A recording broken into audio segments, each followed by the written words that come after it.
क्या हाल चाल है दोस्तों। आ गए आपके अंकित व्याज फिर से नया लेक्चर लेके रीड के लेवल का। आप सब लोग ने प्रिपरेशन तो कर ही ली होगी। आज मैं सिर्फ वीडियो में सिर्फ और सिर्फ एमसीक्यू लेके आया हूँ, जो आपका रिवीजन भी हो जाएगा, पीवाईक्यू भी सॉल्व हो जाएंगे और इसी पीडीएफ से, इसी एमसीक्यू सीरीज से आपके साइंस के अंदर, भौतिक विज्ञान के सेक्शन के अंदर आपके क्वेश्चन छपेंगे, ये गारंटी है। और मैं क्वेश्चन एमसीक्यू वाइज कराऊंगा, बट ऐसे नहीं कराऊंगा कि इसका आंसर ये टिक हो गया, नहीं। जो अदर 3 पोर्शन होते हैं उनका भी मैं आपको बताऊंगा कि ये इसके ऊपर भी कैसे क्वेश्चन बन सकते हैं। तो एक क्वेश्चन से 4 क्वेश्चन निकलेंगे, एक चैप्टर से मैं 20 क्वेश्चन लेके आओ, इसका मतलब 80 क्वेश्चन एक चैप्टर से हो जाएंगे। Got it. तो आपके फिजिक्स में 3 चैप्टर है, बल वाला चैप्टर है एक, फिर अपना आता है अपना बल वाला चैप्टर, एक उष्मा वाला चैप्टर है, एक प्रकाश वाला चैप्टर है। तो ये 3 चैप्टर आने वाले फिजिक्स में। घबराने की कोई बात नहीं है, क्वेश्चन का पेपर एकदम इजी आता है, 10th लेवल तक के आता है, तो घबराने की कोई बात नहीं है। खाली कॉन्सेप्ट याद होंगे तो एकदम से याद हो जाएगा। तो मैं आपको अगर कुछ लोग साइंस बैकग्राउंड से होंगे, कुछ लोग नहीं होंगे, तो मैं इतना इजी वे में समझाऊंगा कि दोनों को कंफर्टेबल हो जाए। Got it. तो आज चलिए अपने स्टार्ट करते हैं। तो पहला तो अपना क्वेश्चन ये है कि बल क्या है। बल एक राशि है, क्या है कि गति की अवस्था में बदलने का कारण, ऊर्जा के रूप का चाल का मापन या घर्षण का परिमाण, गति की अवस्था में बदलने का कारण। क्योंकि बल अपन उसी को कहते हैं कि कोई भी वस्तु में बल कब लगता है, जब उसकी स्थिति गति में परिवर्तन हो। लाइक मेरे ये है अपना रिमोट को मैं बल लगाऊंगा, यू बल लगाऊंगा, तब ये गति से यहाँ जाएगा, उतनी स्पीड से जाएगा, स्पीड चेंज होगी और प्लेस चेंज होगी, तभी वो बल की कैटेगरी के अंदर आएगा। बाकी ऊर्जा के रूप में नहीं होता, चालन का मापन नहीं करता, घर्षण का परिमाण नहीं करता। चालन का मापन और ऊर्जा का मापन अभी नेक्स्ट जो सेक्शन होगा क्वेश्चंस का उसके अंदर आएंगे, तो इनको भी मैं डिटेल में बताऊंगा। ओके, तो अपना फर्स्ट आंसर हो जाएगा ये। बल की ऐसा ही इकाई क्या है, बल क्या है, बल एफ। अपन को फॉर्मूला भी साथ साथ में याद करते रहना चाहिए। एफ बराबर एम है, तो एफ क्या है, ये जो बल है, बल का फॉर्मूला है, तो ये बल की जो ऐसा यूनिट है वो एम और ए से मिलकर बनती है। और ये एम और ए क्या, द्रव्यमान और त्वरण, द्रव्यमान और त्वरण से मिलकर बनता है अपना न्यूटन, जो कि एक साइंटिस्ट ने दिया था, उसके अकॉर्डिंग बना है। बाकी जो नॉर्मली देखा जाए तो इसकी ऐसा ही यूनिट तो ये होगी, पर इसको बोलेंगे कैसे, द्रव्यमान इंटू त्वरण बोलेंगे। तो इसकी जो भी यूनिट होगी वो इस पे डिपेंड करेगी, बट अपन नॉर्मली उसका एक अलग से नाम दे देते हैं जो कि न्यूटन कहलाता है। जूल भी अलग है, वॉट, पास्कल प्रेशर के लिए आता है। इतना भी आपको साथ साथ में याद करते हुए चलना है। मैंने आपको बताया था एक क्वेश्चन से 4 क्वेश्चन निकलेंगे, तो चारों को एक साथ याद करते हुए चलोगे, कॉन्सेप्ट भी क्लियर होंगे, याद भी हो जाएंगे। Got it. जूल अपना ऊष्मा का मात्रक है और वॉट अपना शक्ति का मात्रक है। ठीक है, शक्ति वॉट है ना, जिसको अपन जूल पर सेकंड भी बोलते हैं। जूल पर सेकंड लिखा हुआ है तो भी वो उसका अकॉर्डिंग आ जाएगा। मैं तो खाली थोड़ा सा ही बताया, बाकी जो इसका क्वेश्चन आएगा तब मैं उसके अंदर आपके अंदर डिटेलिंग करूंगा। गॉट इट, इतना समझो अभी। बलों के प्रकार कितने होते हैं। अब बल लगते हैं तो बल के प्रकार भी होंगे। तो बल के अपने कितने प्रकार के होते हैं, मोस्टली 2 प्रकार के होता है। उन्हीं 2 से अलग अलग पार्ट्स बनते हैं। मोस्ट ऑफ आपको ये ध्यान रखना चाहिए कि जो भी अपना फिक्स है उसके अकॉर्डिंग दूसरे पार्ट बनते हैं, तो अपन को फिक्स वाले को याद करना है। तो फिक्स वाले सिर्फ 2 है, संपर्क और असंपर्क। बाकी जो भी गुरुत्वीय चुंबक घर्षण है ये सब के सब किससे बने, इनसे ही बने। तो अपना मेनली अपना ये आंसर हो जाएगा, क्योंकि इसी के अकॉर्डिंग बाकी सारे बने। तो अपन को सब बलों पर नहीं जाना, अपन को मेन बल है ना, संपर्क बल और असंपर्क बल, इन पे ही जाना है। संपर्क लगने पर कौन सा बल लगता है और असंपर्क बलने पर कौन सा बल लगता है, वो इसके अंदर की कैटेगरी के अंदर आएगा। Got it. तो ये अपना फर्स्ट आंसर हो गया। फिर ये स्थिर गतिशील, ये भी इसके अंदर आएगा। एक ही प्रकार का बल नहीं होता, तो अपना आंसर आ गया ए। नेक्स्ट क्वेश्चन, घर्षण बल हमेशा किस दिशा में लगता है। अब मैं आपको एक चीज बताऊं, घर्षण यह अपनी जैसे सरफेस है, यहाँ पे आप खड़े हो, ठीक है, मस्त एग्जाम देने जा रहे हो, मस्त सज धज के, तो आप ऐसे चल रहे हो, तो घर्षण हमेशा गति की विपरीत ओर लगता है, मतलब पीछे, तभी तो आप आगे बढ़ पा रहे हो।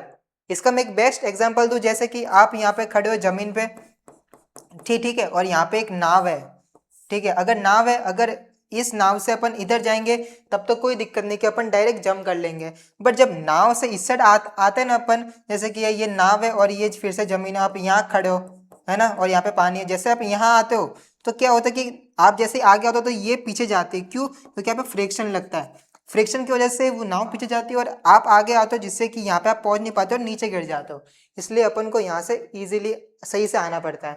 तो ये रीजन क्या होता है? घर्षण का। अगर घर्षण नहीं होगा, घर्षण नहीं हो तो सतह चिकनी होगी, चिकनी होगी तो घर्षण बिल्कुल नहीं होगा। तो घर्षण के पहली कंडीशन क्या हो जाएगी कि अपनी सतह कौन सी चाहिए? खुरदरी चाहिए, जिससे कि अपना घर्षण हो। घर्षण का मतलब क्या होता है? ये जैसे खुरदरी ऐसे ऐसी, तो जो भी अपना सरफेस हो भी पैर वगैरह, तो ये ऐसे ऐसा फिक्स होगा तभी तो वो ब्लॉक बनाएगा।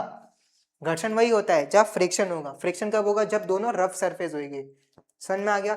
तो घर्षण बल हमेशा किस दिशा में लगता है? गति अपन ऐसे जा रहे हैं तो बल पीछे लगेगा। घर्षण बल गति का विरोध करता है। घर्षण बल गति का विरोध करता है कि जैसे वस्तु पड़ी है, ये जैसे मेरे हाथ में वस्तु पड़ी है तो ये घर्षण के कारण रुकी हुई है, अगर फिसल मेरे हाथ में होती तो ये नीचे गिर जाती, बट घर्षण के कारण ये स्थिर है।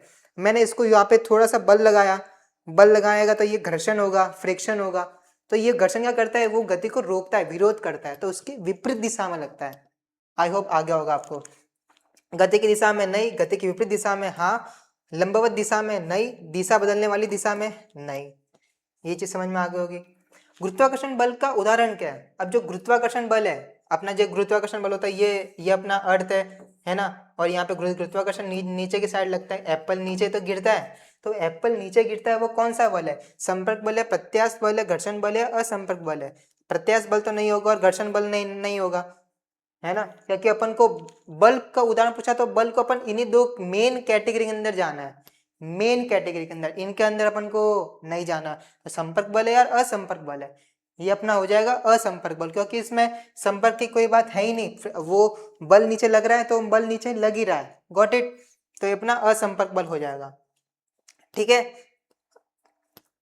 स्थिर बल का उदाहरण कौन सा है? स्थिर बल मतलब कोई चीज पड़ी है तो वो चीज उस पर स्थिर बल लग रहा है, मतलब वो स्थिर है, समझो मेरी बात। तो स्थिर बल का उदाहरण कौन सा हो जाएगा? पृथ्वी वाला गुरुत्वीय बल नहीं, गुरुत्वीय बल तो क्या होता है? अस्थिर होता है, ऊपर अलग लगता है, नीचे अलग लगता है, सरफेस पर अलग लगता है, टेढ़ ऊपर पड़े तो उधर बल ज्यादा लगेगा, नीचे रखे तो उस पर कम लगेगा। मेज पर रखी किताब का भार, हवा में उड़ता पत्थर, गति करता वाहन। गति करता वाहन नहीं होगा, अगर वाहन गति करेगा, वाहन गति करेगा तो उसमें स्थिर बल तो नहीं लगेगा, उसमें अपना संपर्क बल लगेगा, घर्षण बल लगेगा, ठीक है।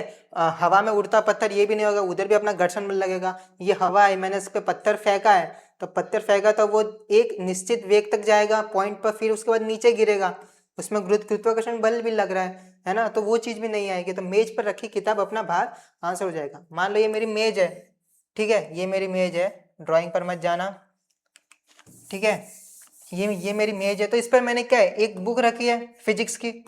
अगर मैंने यहाँ पे फिजिक्स की बुक रखी है तो ये स्थिर पड़ी है, स्थिर पड़ रही है तो इस पे बल लग रहा है कोई ना कोई, कौन सा? वायु दाब लगता है, तो वायु एक बल है, बल लग रहा है, प्रेशर लग रहा है। तो ये क्या है? मेज पर रखी किताब का भार स्थिर बल हो जाएगा, क्योंकि वो उसको स्थिर बना के रख रहा है, तभी वो स्थिर बल लग रहा है। आई होप आपको क्लियर हो गया होगा। दाब, प्रेशर क्या चीज है? अब प्रेशर पी, दाब, जैसे ये है, मैं से प्रेशर लगा रहा हूँ, दबा रहा हूँ, तो ये प्रेशर लगाना हुआ, प्रेशर मतलब दबाना, दाब मतलब दाब लगाना। बैलून फुलाया आपने, हवा भर दिया, उसको दबाते हो तो वो क्या? प्रेशर है, ठीक है। और आपको पता होगा वायुमंडल में अपना एक एटीएम प्रेशर तो लगता ही लगता है अपन पे, अगर एक एटीएम ना हो तो अपन को कुछ फील ही नहीं होगा, कुछ भारी या कुछ दबाव सा फील नहीं होगा, अगर खत्म हो जाए ना तो बहुत बड़ी चीज हो जाती है एक एटीएम प्रेशर, समझ रहे हो ना। इसलिए सब कुछ संतुलित होना जरूरी है, पर्यावरण अपने आप को संतुलित करके चलती है, ठीक है। तो प्रेशर पी, अब प्रेशर याद आते अपन को इसका फॉर्मूला भी पता आना चाहिए, एफ अपॉन ए। एफ अपॉन ए के अकॉर्डिंग क्या हो जाएगा? प्रेशर क्या है? प्रेशर, अब यहाँ पे ना थ्योरी वाइज भी लिखा आ सकता है, क्वेश्चन वाइज थ्योरी वाइज भी लिखा सकता है, और अपना फॉर्मूले वाइज भी लिखा आ सकता है। तो थ्योरी वाइज आए तो उसमें क्या करना है कि दाब क्या है? दाब बताता है, अब ये फॉर्मूला है ना, अब फॉर्मूले को क्या कर देता है वो? थ्योरी वाइज लिख देता है, क्या? एकांक क्षेत्रफल पर लगने वाला बल प्रेशर कहलाता है, एकांक क्षेत्रफल पर लगने वाला बल प्रेशर कहलाता है। वो एक लाइन लिखी भी आ सकती है, हाँ, मैं आपको बताऊंगा कि क्वेश्चन है ना, वो क्वेश्चन कितने टाइप से भी बनते हैं और जो ऑप्शन है उसके ऑप्शंस कितने टाइप से अलग अलग क्वेश्चन भी बनते हैं। तो फर्स्ट इस टाइप का मैंने दिखा दिया कि उसको फॉर्मूला बेस्ड भी आ सकता है, लेकिन ये फॉर्मूला बेस्ड ना करे थ्योरी वाइज भी आ सकता है कि एकांक क्षेत्रफल पर लगने वाला बल कौन सा कहलाता है, या तो फिर दाब क्या होता है, एकांक क्षेत्रफल पर लगने वाला बल, एकांक मीटर पर लगने वाला बल, एकांक दूरी पर लगने वाला बल, या एकांक बल पर बल लगने वाला बल। तो समझ रहे होंगे आप मेरी बात। तो ये अपना फर्स्ट टाइप है, इसका आंसर अपन को पता है। अगर फॉर्मूला पता है तो अपन को आंसर भी मिल जाएगा। तो बल अपॉन क्षेत्रफल अपना आंसर हो जाएगा। दाब का एसआई मात्रक क्या है? अब एसआई मात्रक क्या होता है कि जो भी अपना F बराबर एम ए होता है, ये तो होता ही होता है यूनिट वाइज, बट इसको एक अलग नाम दे देता है। समझ रहे हो ना, इसको एक अलग नाम दे देता है। और वो नाम क्या होता है, जो साइंटिस्ट ने इसको डिफाइन किया है प्रेशर को, उसी का नाम आता है। अगर आपने भी कुछ डिफाइन कर लिया होता तो आपका भी नाम आता आपके अकॉर्डिंग जो आपने डिफाइन किया है। तो साइंस में यही है, फिजिक्स में और केमिस्ट्री में सब में यही है कि जो चीज जिस इसकी खोज करता है उसको एक पेटी में पैक करता है, सब नियम सिद्धांत सब कुछ अप्लाई कर लेता है, फिर जब उसको पब्लिक में लाते हैं, पब्लिश करते हैं, तब उसका नाम छप जाता है। समझ में आ गया होगा। तो ये अपना प्रेशर को बताने वाला कौन सा भाई साहब थे? पास्कल भाई साहब थे। ठीक है। न्यूटन दाब को बताया था, वॉट पावर को बताया था, पावर मतलब शक्ति है ना, शक्ति को बताया था। जूल अपना क्या है, ऊष्मा को बताया था।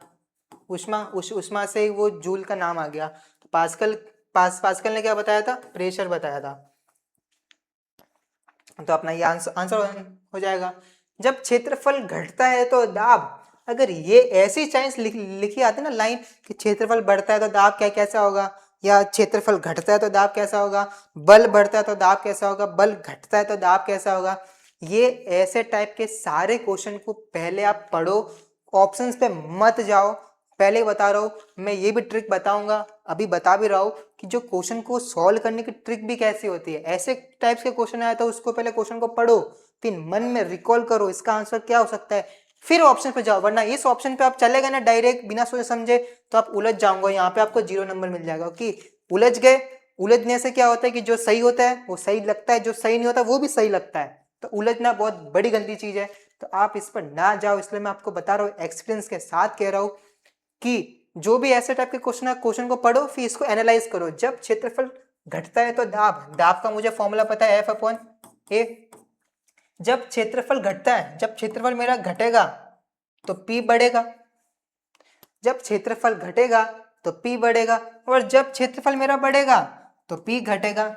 बताओ, मान लो कि यहाँ पे मेरा है ना F बराबर 1 न्यूटन बल लग रहा है, तो F बराबर 1 न्यूटन लग रहा है मेरा बल। क्षेत्रफल मान लो कि मेरा 20 सेंटीमीटर स्क्वायर है, तो अगर मैं इसको डिवाइड कर दूंगा ऊपर में, तो ये अपना क्या क्या आ जाएगा, ये अपना क्या था, न्यूटन। ठीक है।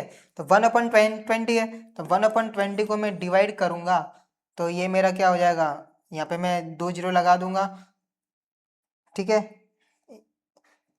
इसको सॉल्व करने की आपको एक ट्रिक बताता हूँ। अगर आप नॉन साइंस मैथ्स बैकग्राउंड के है ना, तो यहाँ पे 20 लिखा है ना, तो 20 को अलग कर दो, 2 × 10 कर दो। 1/2 का तो पता अपन को 0.5 होता है, नीचे 10 बचा। अब 10 वाला भी अपना गणित में पढ़ रखा होगा कि नीचे 10 है तो और आगे हो जाएगा, तो 0.05 आ जाएगा अपना आंसर। तो 0.05 प्रेशर कम हुआ। अब मेरी बात देखना, अगर मैं प्रेशर 1 न्यूटन और ये 20 है ना, इसको मैं 100 कर देता हूँ, 100 सेंटीमीटर स्क्वायर, तो इसमें क्या फर्क पड़ेगा? मैंने क्षेत्रफल को बढ़ाया, अगर मैंने क्षेत्रफल को बढ़ाया तो P में क्या चेंजेस हुए? P इक्वल टू 1 न्यूटन तो था ही, और 100 था, तो ये 100 ले लेंगे, न्यूटन को 2 में हटा देंगे, इसको मैं ऊपर लगाऊंगा तो 0.001 आ जाएगा। ठीक है, 0.01 आ जाएगा। तो ये क्या है, ये 0.5 था और ये 0.1 हो गया, मतलब क्षेत्रफल बढ़ा, प्रेशर कम हुआ। क्षेत्रफल कम था तो मेरा प्रेशर बढ़ गया। समझ में आ गया? तो यही चीज है, इसको एनालाइज किया। ये तो मैंने थोड़ा और डिटेलिंग कर दी, पर एनालाइज आपको कितना करना है, सिर्फ इतना करना है, फॉर्मूला लिखना है, फिर जो राशि है राशि पर डिपेंड करना है। क्षेत्रफल घट रहा है मतलब क्षेत्रफल मेरा कैसा है, घट रहा है, तो प्रेशर कैसा होगा, बढ़ेगा, क्योंकि वो तो विद्युत क्रमानुपाती है ना, विद्युत क्रमानुपाती। अगर मैं प्रेशर को ऐसे लिख दूं 1/a, क्योंकि प्रेशर का ये वाला फॉर्मूला कैसे डिफाइन हुआ है, पी बराबर समानुपाती एफ, और पी व्युत क्रमानुपाती अपन 1/a। तो ये चीज थी, तभी तो वो डिफाइन हुआ है। तो ये चीज के लिए क्या है, मेरा ये पूछ रहा है एग्जामिनर क्या पूछ रहा है, ये पूछ रहा है आपसे, ये भी पूछ सकता है। हाँ, अब पकड़ में आ गया होगा मैं क्या खेलने जा रहा हूँ, कि एक ही फॉर्मूला से दो क्वेश्चन निकल सकते हैं अलग अलग वेराइटी के। वो ये भी बोल सकता है कि जब अपना बल बढ़ेगा तो दाब में बताओ क्या चेंजेस आएंगे, जब दाब बढ़ेगा तो बल में क्या चेंजेस आएंगे, और जब अपना क्षेत्रफल बढ़ेगा या घटेगा तो दाब में क्या चेंजेस आएंगे। तो आपको समझ में आ गया होगा, इसके अकॉर्डिंग वो खेल सकता है। तो वो खेले, जैसे भी क्वेश्चन पूछे अपन को खाली एक चीज पता है ना, ये वाली, अपन पूरा क्वेश्चन सॉल्व कर लेते हैं, कितने भी टाइप्स के क्वेश्चन सॉल्व कर सकते हैं। ठीक है, तो ये अपना आ गया। तो ये अपना क्या है, अगर मेरा क्षेत्रफल घटता है तो दाब बढ़ता है, तो अपना बढ़ गया, अपना आंसर आ जाएगा। समान रहता है नहीं रहता, शून्य हो जाता है नहीं होता, क्योंकि अगर एक चीज बोली ना तो बाय डिफॉल्ट दूसरी वाली चीज कांस्टेंट हो जाती है। लाइक मेरा क्षेत्रफल भी कम ज्यादा हो रहा है और प्रेशर तो कम ज्यादा होगा ही, तो मेरा एफ क्या है 1 न्यूटन पे सेट हो जाता है, इसलिए वो चेंजेस इतना होता है। नेक्स्ट क्या, गति क्या है, मोशन क्या है। गति क्या चीज होती है, स्थिति में परिवर्तन, द्रव्यमान में परिवर्तन, बल में परिवर्तन, ऊर्जा में परिवर्तन। गति कुछ मोशन हो रहा है, मोशन का मतलब होता है स्थिति में परिवर्तन। मान लो ये मेरी पेन है, पेन यहां से यहाँ आई तो इसकी गति हुई, मोशन हुआ, स्थिति में परिवर्तन हुआ। स्थिति में परिवर्तन ये अपना क्या कहलाता है, गति। स्थिति में परिवर्तन, द्रव्यमान में परिवर्तन नहीं होता, बल में परिवर्तन नहीं होता, ऊर्जा में परिवर्तन नहीं होता। ये चीज अपने नहीं होती, डायरेक्ट अपना वो हो जाएगा स्थिति में परिवर्तन। मोशन वही होगा जब स्थिति में परिवर्तन होगा। ठीक है, गति के कितने प्रकार होते हैं, प्रकार कितने हैं, तो ये बताया कि गति है ना, गति के अपने 3 प्रकार होता है। रेखीय गति भी होती है, वृत्तीय गति भी होती है, दोलन गति भी होती है। रेखीय गति मतलब ऐसे सीधा सीधा सीधा जा रहे हो, सीधा सीधा जा रहे हो। वृत्तीय फिर वृत्तीय गति, वृत्त में जा रहे हो, ऐसे ऐसे ऐसे घूम रहे हो, ऐसे ऐसे हो रहे हो, ऐसे जा रहे हो, ऐसे जा रहे हो, फिर ऐसे जा रहे हो। तो ये अपनी कैसी है, वृत्तीय गति है। ठीक है, ये अपनी रेखीय और वृत्तीय गति हो गई। फिर दोलन गति, दोलन गति क्या होती है कि एक ही आवृत्ति पर रिपीट होती है, रिपीट रिपीट रिपीट रिपीट। आपने देखा होगा पुराने घरों में ना एक ऐसी वॉच होती है, यहाँ पे ना वो एक पेंडुलम होता है, वो ऐसे घूमता रहता है, टुक टुक टुक टुक टुक टुक टुक। तो क्या दोलन कर रही है बार बार बार बार एक ही फ्रीक्वेंसी पर, तो ये चीज क्या हो जाती है, अपने दोलन गति हो जाती है। तो अपने गति के कितने 3 प्रकार होते हैं, और 1 2 4 तो वो तो होंगे ही नहीं, क्योंकि अपन को पता है यूनिवर्सल ट्रूथ है, इतने ही होते तो इतने ही होंगे। यदि कोई वस्तु समान चाल से वृत्तीय पथ पर चल रही है तो वह समान चाल है, चाल समान है मतलब सेम है, स्पीड सेम है। वृत्तीय पथ पर चल रही है, वृत्तीय पथ पर चल रही है तो समान गति में, त्वरित गति में, स्थिर बल में, तो वह कैसे होगा, समान गति में।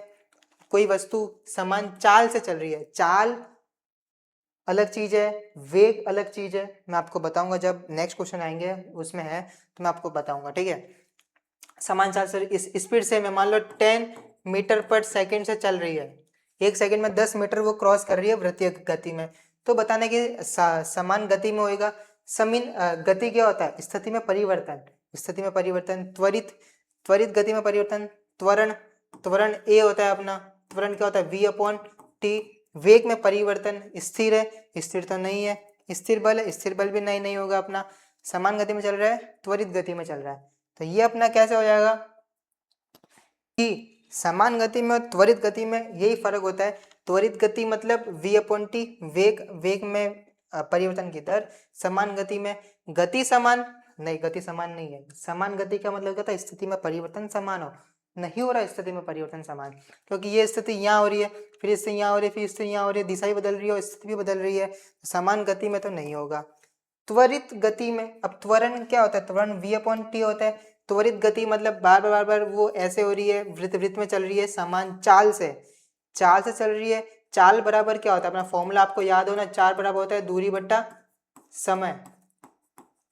ठीक है, तो दूरी बट्टा समय, दूरी वो तय कर रही है, समय भी तय कर रही है, त्वरित हो रही है, तो त्वरित चाल का वेग से कोई फर्क नहीं पड़ता, तो त्वरित गति में ही अपना इसका आंसर हो जाएगा। आई होप आपको ये वाला क्वेश्चन तो क्लियर हो गया होगा। थोड़ी सी फिजिक्स है, थोड़ा सा कॉन्सेप्ट है, कुछ क्वेश्चन टफ भी होते हैं, कुछ इजी भी होते हैं, कुछ इस टाइप्स के भी होते हैं। ठीक है, नेक्स्ट है चाल किस प्रकार की राशि है।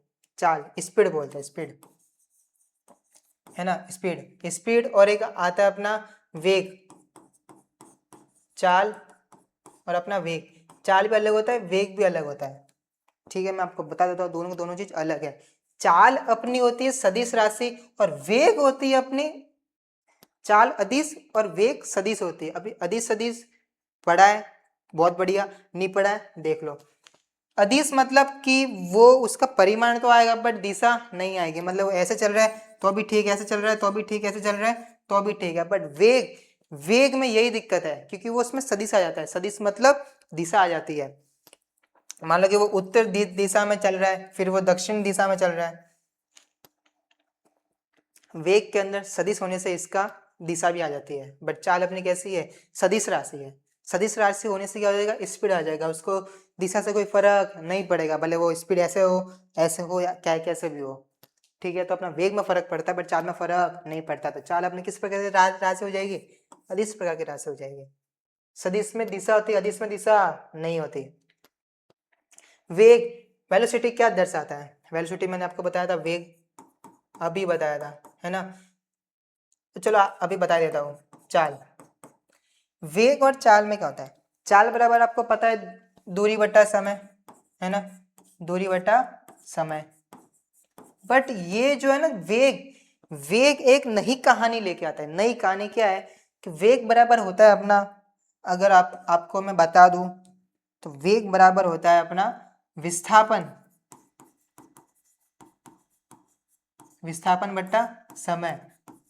अगर आपको विस्थापन दूरी में फर्क नहीं पता तो पता कर लो क्या है। विस्थापन क्या होता है कि किसी भी दो बिंदु के बीच की न्यूनतम दूरी। मान लो ये मेरी बिंदु है कि ये मेरा बिंदु है, तो यहाँ से यहाँ तक की मेरी क्या है, विस्थापन। अगर मैं इसको यहाँ से यूं घूम घूम के जा रहा हूँ, इसको मैं यहाँ से यूं घूम के जा रहा हूँ, तो विस्थापन तो ए पॉइंट से लेकर बी पॉइंट तक का वो मिनिमम डिस्टेंस बताएगा। बट दूरी क्या बताएगा, अगर मैं इस पास से चलूँ तो मेरी दूरी बढ़ी आएगी, इस पास से चलूँ तो भी मेरी दूरी बढ़ी आएगी, इससे चलूँ तो दूरी मेरी कम आएगी।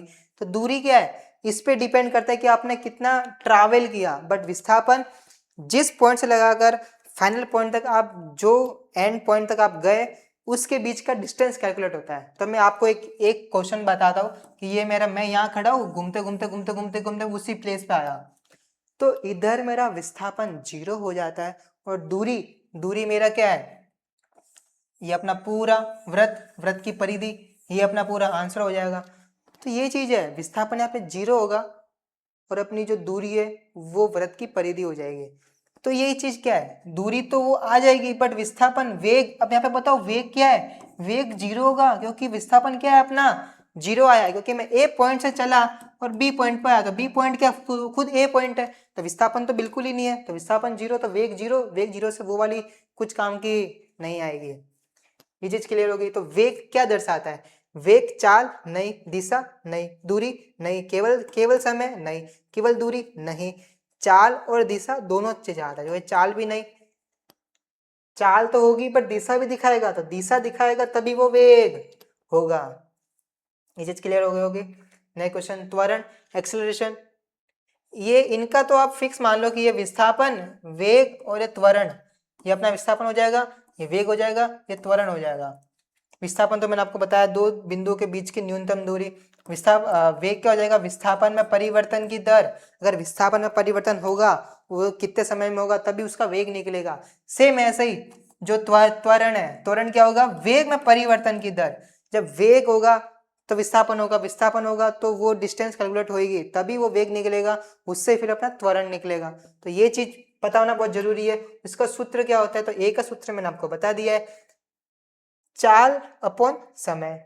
बट यहाँ पे चाल और वेग में परिवर्तन दोनों दे रखा है, तो अपन को वेग में परिवर्तन जाना है क्योंकि चाल तो मेरी अदिश राशि है, तो ये इस पे तो मुझे जाना ही नहीं है। क्यों, क्योंकि ये दिशा नहीं दिखाएगा, दिशा नहीं दिखाएगा तो मुझे वेग नहीं मिलेगा, वेग नहीं मिलेगा तो मुझे त्वरण नहीं मिलेगा। तो त्वरण के लिए मुझे वेग चाहिए, तो वेग में परिवर्तन की दर, दर बोले तो समय, नीचे का जो बट्टे आता है ना, समय बट्टे में जो नीचे में आता है उसको दर बोलते हैं। वेग में परिवर्तन की दर त्वरण कहलाएगा, विस्थापन में परिवर्तन की दर वेग कहलाएगा। तो इस पे भी एक क्वेश्चन बन सकता है। तो दोनों क्वेश्चन एक ही क्वेश्चन में क्लियर हो गए, गॉट इट। चलिए नेक्स्ट करते हैं। न्यूटन का प्रथम नियम किससे संबंधित है, न्यूटन के 3 नियम है, पता होगा। पहला तो जड़त्व का नियम, दूसरा आता अपना F बराबर ma, जो बल लगता है वो द्रव्यमान और त्वरण के गुणनफल के बराबर होता है। तीसरा क्या लगता है, किसी भी क्रिया की प्रतिक्रिया होती है। इतनी चीज क्लियर है, रिवाइज करा दिया। तो तीन नियम होते हैं। तो पहला नियम क्या हो जाएगा, जड़त्व का नियम। अगर कोई वस्तु मेरी किसी भी निश्चित स्थिति में पड़ी है तो वो उसी स्थिति में पड़ी रहेगी जब तक कि उस पर कोई मेरी बाह्य बल ना लगे। एक्सटर्नल फोर्स जब तक नहीं लगेगा जब तक कि वो उस पर जड़त्व का नियम लगेगा। तो प्रथम नियम समझ में आ गया, बल और त्वरण। तो ये तो अपना सेकंड है। क्रिया की प्रतिक्रिया ये अपना अब अपना ये थर्ड वाला है ना। ऊर्जा संरक्षण ये तो अपना है ही नहीं। ऊर्जा संरक्षण तो किस में आता है, ऊर्जा में आता है। ये तो खुद अलग टॉपिक है। तो ये अपना 3 है, फर्स्ट सेकंड थर्ड। तो अपना फर्स्ट पे क्लिक हो जाना चाहिए। अगर यहाँ पे मेरा सेकंड आया, बताओ कि द्वितीय नियम क्या है। तो द्वितीय नियम आए तो मेरा बल और त्वरण पे क्लिक हो जाना चाहिए। अगर मेरा बोले कि यहाँ पे तृतीय नियम क्या है, तो तृतीय नियम यहाँ पे आते ही मुझे ये वाला टिक हो जाना चाहिए। अब आपको समझ में आ गया होगा कि इसको कैसे सॉल्व करना है। एक ही क्वेश्चन से कितने सारे क्वेश्चन निकलते हैं। द्वितीय नियम क्या कहता है। अब ये वाला क्वेश्चन तो कैसा था, डायरेक्ट बोला था, वर्ड्स में, थ्योरी में। इसमें देखो क्या होगा, फॉर्मूला वाइज दे दिए। हाँ, तो फॉर्मूला वाइज दे दिए तो अपन को फॉर्मूला वाइज भी याद होना चाहिए। सेकंड वाले में क्या हो जाएगा, द्वितीय नियम क्या है मेरा, F बराबर ma। ये देखो, बल और त्वरण, बल और त्वरण आ गया मेरा, द्रव्यमान आ गया। तो ये बल त्वरण थ्योरी वाइज में होता है, फॉर्मूला वाइज में F बराबर ma होता है। बल कितना होता है, माँ अपन को बोलते कि बेटा सरकारी नौकरी ले ले, सरकारी नौकरी ले ले, वरना दिक्कतें बहुत है। AI आ गया है, सबकी जॉब खा रहा है, सरकारी की जॉब नहीं खाएगा। क्योंकि सरकार चलेगी तभी देश चलेगा, जब देश चलेगा तभी AI चलेगा। तो माँ हमेशा कहती है कि बेटा सरकारी नौकरी कर ले, तेरा भविष्य सुधर जाएगा। नौकरी मिलेगी तभी छोकरी मिलेगी, गांठ बांध लो। अगर छोकरी मिल रही है तो नौकरी नहीं है उसके पास अच्छी खासी। तो अच्छी छोकरी चाहिए तो अच्छी नौकरी भी करनी पड़ेगी, तो अच्छी नौकरी भी करनी पड़ेगी, लेकिन पढ़ना पड़ेगा। तो क्वेश्चन आज क्लियर कर लेते हैं, इसी में से क्वेश्चन बनेंगे, ध्यान रखना। तो अपना मोटिवेशन हो गया है। अब देखते आगे क्या है। न्यूटन का द्वितीय नियम क्या बताता है, एफ बराबर एम ए। तो एफ बल तो अपना सब सेम रहेगा, F A M A, F का मतलब द्रव्यमान, ए का मतलब त्वरण। तो अपना ये आंसर हो जाएगा द्रव्यमान। मैं आपको एक चीज और बता दूं कि जो मेरा द्रव्य है ना, ये द्रव्य ऐसे थोड़ी लिखते हैं, द्रव्यमान और भार इक्वल नहीं होता। इस पर भी क्वेश्चन बहुत बार आ चुके हैं, ध्यान रखना, ठीक है। हर क्रिया के बराबर विपरीत प्रतिक्रिया होती है, यह मेरा न्यूटन का तीसरा नियम है, अभी मैंने बताया है। यदि किसी वस्तु पर असंतुलित बल लगे, अब असंतुलित बल क्या होता है, जैसे कि मेरी कोई भी मान लो ये मेरी सड़क है, यहाँ पे मेरी मस्त मैं गाड़ी लेके जा रहा हूँ, तो हेलीकॉप्टर बन गया, रियलिटी चेक हो गई। मान लो मेरी गाड़ी लेके जा रहा हूँ, ठीक है, तो इसी स्पीड में जा रहा हूँ, इसी डायरेक्शन में जा रहा हूँ।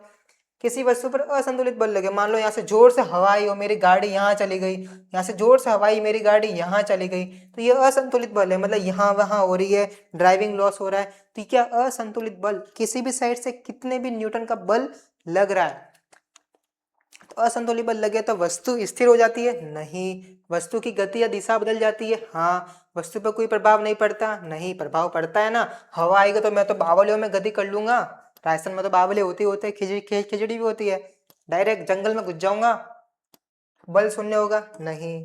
तो मेरा क्या हो जाएगा, वस्तु की गति या दिशा बदल जाती है। समझ में आ गया, ये चीज समझ में आ गई। असंतुलित बल ये होता है कि संतुलन में ना हो, अड़चन लगे, अड़चन लगेगा तो लॉस होगा, लॉस होगा तो स्थिति बदल जाएगी, तभी तो लॉस होगा, एक्सीडेंट। ऊष्मा क्या है, अब अपना सेकंड चैप्टर स्टार्ट हो गया है। सेकंड चैप्टर क्या अपना, ऊष्मा। अब सारे क्वेश्चन ऊष्मा के आएंगे, डोंट घबराएं, टेक हौसला। इन्हीं क्वेश्चन के अंदर पूरा चैप्टर निपट जाएगा, आपको पता भी नहीं चलेगा, मक्खन हो जाएगा, ठीक है। ऊष्मा क्या है, ऊष्मा ऊर्जा का एक रूप है, ताप का एक रूप है, दाब का एक रूप है, कार्य का एक रूप है। तो कार्य का रूप तो नहीं है, दाब का रूप भी नहीं है, ताप का रूप तो बिल्कुल नहीं है, तो ये ऊर्जा का रूप है। ऊर्जा एक रूप से दूसरे रूप में रूपांतरित होती है, ट्रांसफॉर्म होती है, स्थानांतरित नहीं होती। बहुत सारे बच्चे यही कंफ्यूजन हो जाता है, स्थानांतरित या रूपांतरित। रूपांतरित, क्योंकि ऊर्जा एनर्जी जो भी होगी कन्वर्ट होगी, ट्रांसफॉर्म होगी, वो रूप में अंतर होगी, रूपांतरण होगी। तो ये ऊर्जा का एक रूप है ऊष्मा, जिससे कि अपन को हीट मिलती है। ये अपना क्या है, हीट हो जाएगा, है ना। तो हीट किससे, ऊर्जा से मिलेगी।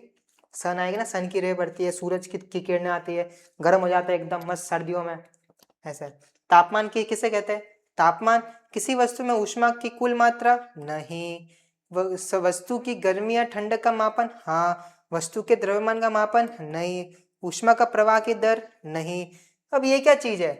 वस्तु में ऊष्मा की कुल मात्रा, नहीं। ऊष्मा की कुल मात्रा तापमान को डिफाइन नहीं करती। मैंने बोला कि ये मार्कर बताओ कैसा है, ठंडा है कि गर्म है, तो आपको पहले इसको छुओगे, पता करोगे हाँ नॉर्मल टेम्परेचर है। अगर ये भयंकर हीट होता, लाल तप्त होता, मैंने आपको लाल तप्त रॉड दे दी लोहे की, मैंने उसको बोला छू के देख के बता, तो आप जब उसको छुओगे तो आप चिपक जाओगे, मतलब क्या एकदम लाल लाल, एकदम आग वाला, एकदम गरम गरम। तो बोलोगे भैया बहुत गर्म है, बहुत गर्म है, हाथ जल गया मेरा। तो क्या है, कैसे पता चला? जब आपने उसको छुआ। कि अपने कि जब ठंडक, ठंडक में तो ये से पता चलेगा कि मैंने आपको बोल दिया ये आइस का टुकड़ा है, बर्फ का, मैंने उसको बोला कि इसका टेम्परेचर चेक करो कि एक गर्म है ठंडा है, तो आप उसको जब पकड़ोगे तब आपको पता चलेगा कि वो क्या है, वो अपन को ठंडा लग रहा है। तो ठंडा क्यों लग रहा है? क्योंकि वो ठंडा है। छूने पता चला कि ये तापमान गर्मी और ठंडक का मापन करता है, तापमान उसका टेम्परेचर बताता है। तापमान की ऐसा इकाई क्या है? जो तापमान है उसकी ऐसा यूनिट। एक बात फिर से ध्यान रखना, इस क्वेश्चन में बहुत लोग फंस जाता है, बहुत फंस जाता है। मैं आपको बता रहा हूँ, क्लियर कर रहा हूँ इसमें क्या कॉन्सेप्ट लगने वाला है। पहले आंसर बता दूं।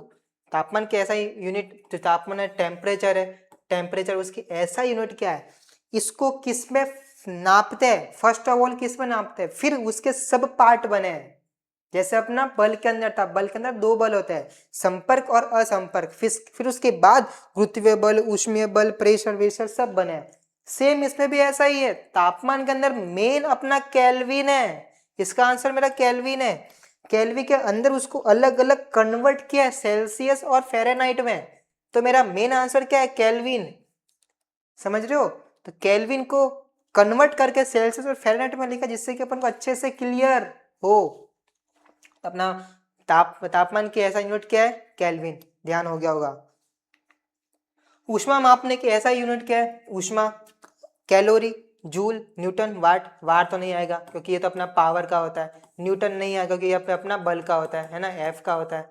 जूल और कैलोरी। बच्चे यहाँ पर भी बहुत कंफ्यूज होते हैं, भैया जूल और कैलोरी, मैंने बोला जूल होगा। अब वो पता नहीं गूगल करके लेगा था, चैट जीपीटी करके लेगा था, भैया देखो यहाँ तो कैलोरी भी दिखा रहा है।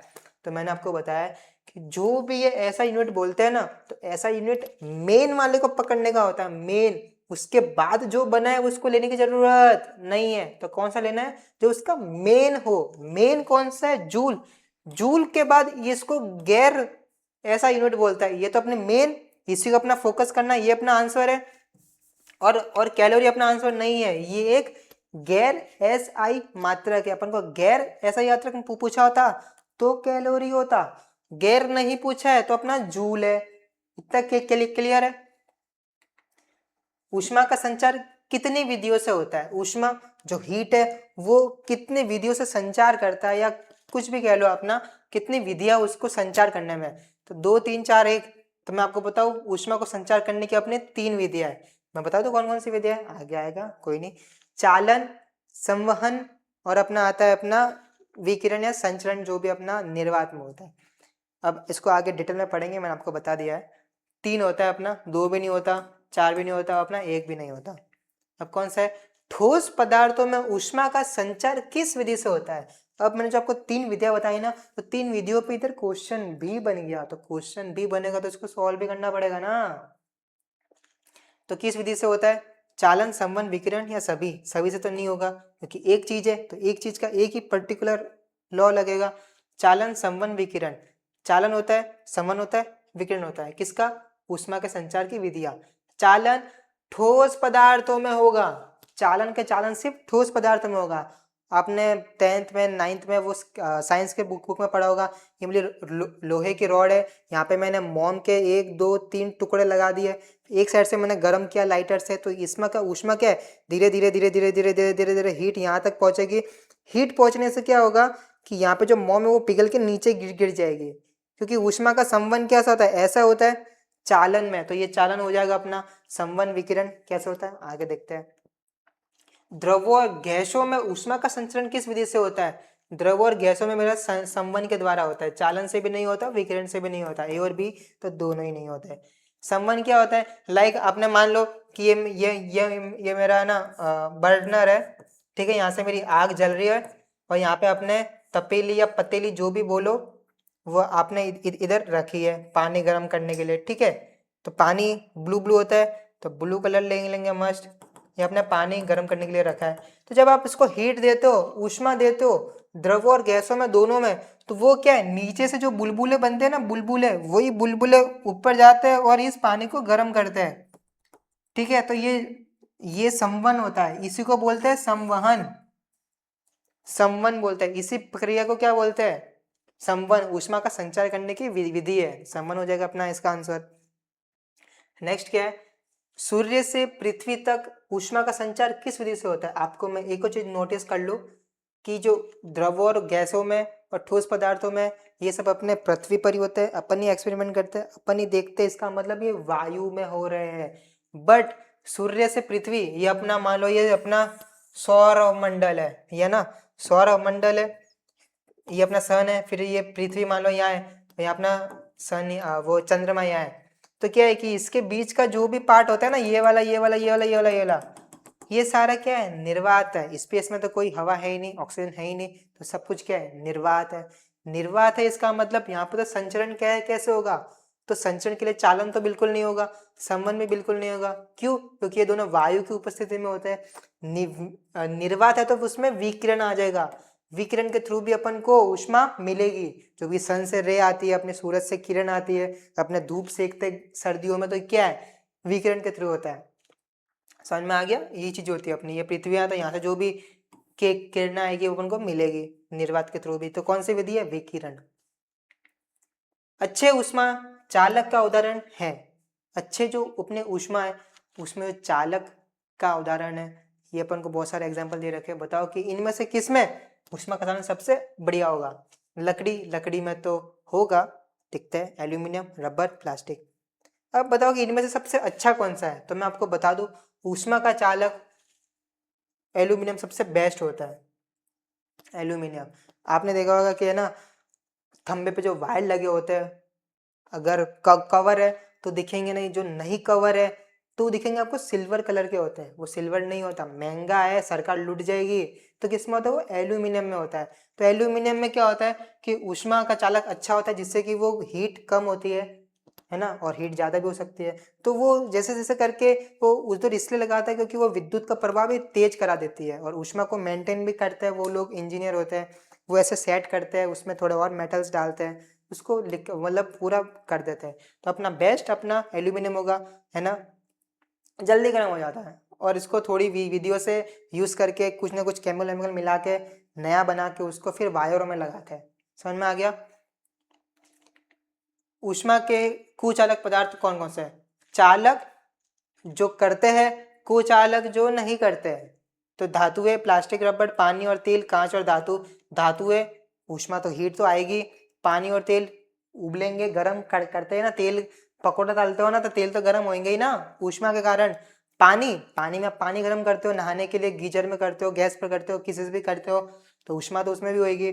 कांच और धातु, आपने देखा होगा कांच एकदम हीट हो जाता है जब बल्ब, आज तो एक्सपेरिमेंट करना, जो कांच का बल्ब होता है ना, उसको जलाना, आधे 1 डेढ़ घंटे 2 घंटे तक जलाना, फिर उसको छूना, तो क्या गर्म हो जाएगा, क्योंकि वो कांच का बना है, कांच गर्म भी होता है।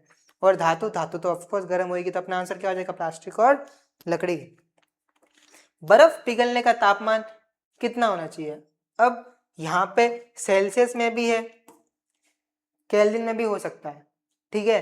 तो आपको सेल्सियस में पूछा है, तो बर्फ पिघलने का तापमान कितना होता है, 0 डिग्री। क्यों, क्योंकि मेरा जो -10 है, तो ये -9 डिग्री सेल्सियस तो कम हो रहा है, टेम्परेचर कम हो रहा है, कम हो रहा है, तो धीरे धीरे बर्फ क्या है, अपना पिघलना चालू हो जाएगी। तो 0 डिग्री पे आके फिर वो जैसे 1 डिग्री होगा, तो ऐसे जा रहे डिग्री, तो बर्फ पिघल के पानी में कन्वर्ट हो जाएगी, तब्दील हो जाएगी। बट जब इसका उल्टा क्वेश्चन और पूछ ले कि बर्फ बनने का तापमान कितना होता है, तो बर्फ बनने का तापमान भी 0 डिग्री सेल्सियस ही होता है, बट उसकी डायरेक्शन चेंज हो जाती है। जैसे मेरा यहाँ पे 2 डिग्री था, फिर 1 डिग्री है, फिर 0 डिग्री है, फिर -1 डिग्री है, फिर -2 डिग्री है। अगर ऐसे बढ़ूंगा तो मेरा बर्फ बन रहा है, अगर ऐसे बढ़ूंगा तो पानी बन रहा है। तो बर्फ पिघलने का तापमान और बर्फ ना पिघलने का तापमान या बर्फ बनने का तापमान भी 0 डिग्री सेल्सियस है। तो एक ही क्वेश्चन से मेरे 2 क्वेश्चन निकले, तो दोनों का आंसर मैंने आपको एक्सप्लेन कर दिए। इसका तीसरा क्वेश्चन और निकलता है, जो सेल्सियस में है ना, वो सेल्सियस में ना देकर किस में दे दे, केल्विन में दे दे। तो आपको पता होना चाहिए कि केल्विन 0 डिग्री केल्विन से अपना पहुंचते पहुंचते जो भी अपने हाईएस्ट टेम्परेचर होता है, मान लो कि 573 मान लेते हो केल्विन। इमेजिन कर लो, इमेजिन करने में क्या है, गणित में भी एक्स मानते हो, भले होती नहीं होती, लाइफ में भी एक्स मानते हो, होती नहीं होती। इधर देख लो, तो क्या है कि 0 डिग्री केल्विन मतलब बहुत ठंडी, बहुत ठंडा, बहुत ठंडा, इसके नीचे कुछ है ही नहीं। तो मतलब यही है सब कुछ, इतने पे तो सब कुछ जम जाता है, सब कुछ, एटम्स के अंदर जो भी इलेक्ट्रॉन घूमते हैं सब कुछ जम जाता है यहाँ तक आने पर। तो अपना 0 डिग्री सेल्सियस कितना हो जाता है, 273.15 केल्विन। ये अपना क्या है, 0 डिग्री सेल्सियस को डिनोट करता है। तो मेरा बर्फ बनने का केल्विन के अंदर कितना हो जाता है, 273.15 डिग्री, ये 15 है, 15 केल्विन। तो ये अपना आंसर हो जाएगा अगर केल्विन में आए तो। ठीक है, जल उबालने का बिंदु कितने केल्विन पर होता है, यहाँ पे केल्विन पर आया है, सेल्सियस में भी आ सकता है। तो एक क्वेश्चन से 2 क्वेश्चन निकले। कैसे, जल को उबलने का बिंदु कितने केल्विन पर होता है, अपन को ये भी पता है कि 0 डिग्री केल्विन को मैं 273.15 को एक बार स्किप करो, मैं खाली के बताता हूँ केल्विन। जल उबलने का बॉइलिंग पॉइंट अपना क्या होता है, 100 डिग्री सेल्सियस, पता है ना।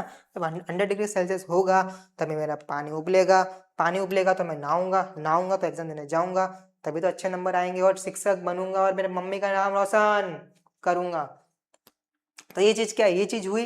तो उबलने का तो ये है, तो इसको मुझे केल्विन में कन्वर्ट करना, तो 0 था तो ये 100 डिग्री प्लस हुआ, तो इसमें भी मैं प्लस कर दूंगा, 273 में 100 प्लस कर दो, मेरा क्या है 373 आ जाएगा, 0.15 लगाना तो लगा दो,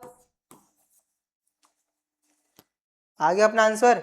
तो 273 अपना आंसर आ जाएगा। इससे ज्यादा टफ करे 273 2 बार दे देगा, और एक बार 0.15 दे देगा, और एक बार 0.14 दे देगा, या 0.16 भी दे सकता है। तो 0.15 वाला भी अपन को एक चीज याद होनी चाहिए। इतना टफ नहीं करता, फिर भी आपको बता दिया है।